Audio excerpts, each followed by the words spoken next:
Michal, vítaj na Štrbskom plese. Čo hovoríš, oplatilo sa privstať? Ja, ďakujem, dobré ránko všetkým. Tak samozrejme, dneska máme ideálne pohľady.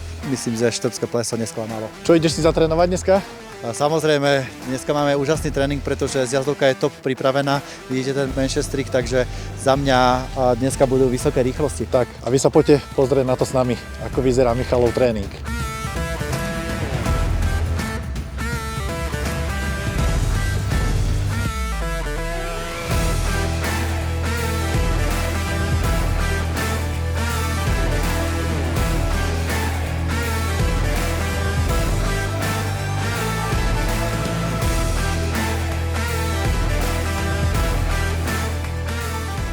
Ukážem ti, že ktorá tá zjazdovka je tá rýchla.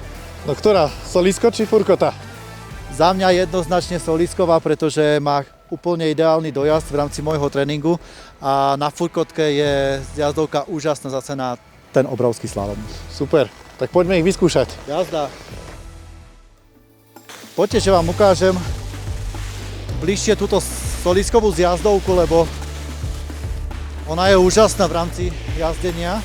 Hlavne kvôli tomu, že má nerovnosti na trati a to mi veľmi pomáha v rámci mentálnej prípravy na pretekoch. Tento jump, ktorý tu vidíte predo mnou, vám tuto ukazujem, vieme tu skákať kľudne aj 40 metrov, takže je to výnimočné práve z tohto dôvodu, že v rámci toho lyžovania ten skok alebo trénovania ten skok je podstatný. A teraz si spravíme jeden oblúčik, jazda dozadu. Jazda dozadu je fajn.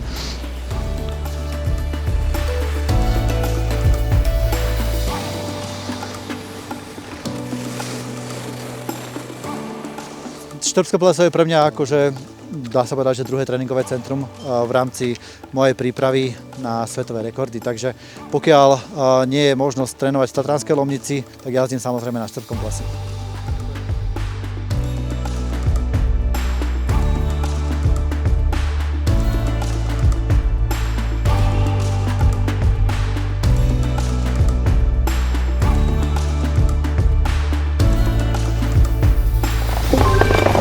No čo, Michal, hovoríš na novú lanovku Porsche?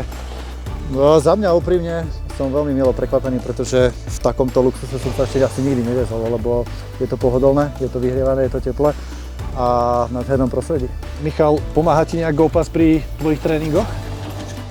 Tak v rámci mojej prípravy je to úplne ideálny balíček mať všetko v jednom, pretože ráno sa zobudím, pozriem si webkameru, pozriem si, aké je počasie, následne sa rozhodujem, že či pôjdem do Tatranskej Lomnice jazdiť, alebo pôjdem na Štrbské pleso do Jasnej, prípadne môžem ísť aj do Rakúska. No a čo povieš, si rýchlejší ako táto Porsche lanovka? No, či som rýchlejší ako táto Porsche lanovka, samozrejme, že lyžiari dosahujú rýchlosť cez 250 km/h v mojom športe, takže verím, že tá Porsche lanovka má úžasnú rýchlosť v rámci strediska a v rámci možností, pretože po veternosti samozrejme, že to treba prispôsobovať vetru a kadejakým podmienkam, námrazam, ale ako auto Porsche nie som asi rýchlejší, ale skúsim ho dobehnúť.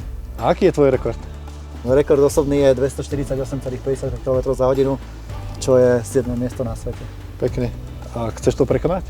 Samozrejme, teraz sa chystáme. Na Lomnickom štíte sme to ukázali svetu, že aj Tatry patria do sveta. Presne, videli sme to, bolo to naozaj veľmi pekný výhľad priamo z Lomnického štítu. Som len chcel ti dopovedať jednu myšlienku, že pokiaľ máš zjazdovku, ktorá je prázdna od 7 rána a jazdíš na nej sám, tak je menšia pravdepodobnosť, že sa ti niečo stane, pretože pri vysokej rýchlosti ti automaticky vypínajú sa lyže. Áno. Ak ideš pomaly, robíš oblúky, čo sú slalomové lyže alebo takéto, a je tam väčšia pravdepodobnosť, že sa ti môže niečo stať. Tak, čiže fresh track je pre teba vlastne ideálny čas? Fresh track, ja hovorím, za mňa ideálny čas, kedy treba jazdiť a užívať si krásne výhľady a práve ten Manchester Run, ktoré sa nám práve dneska podarili. Michal, ďakujem. Ďakujem aj ja, pekný deň prajem. Čaute a pozdravujeme Slovensko. A minimálne. Michal má už po tréningu a nám celkom dobre vyhľadlo. Poďme sa najesť využitím GoPassu.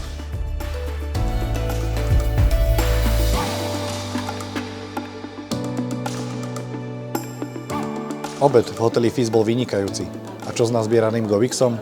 Zaplatí nám jednoducho tento obed.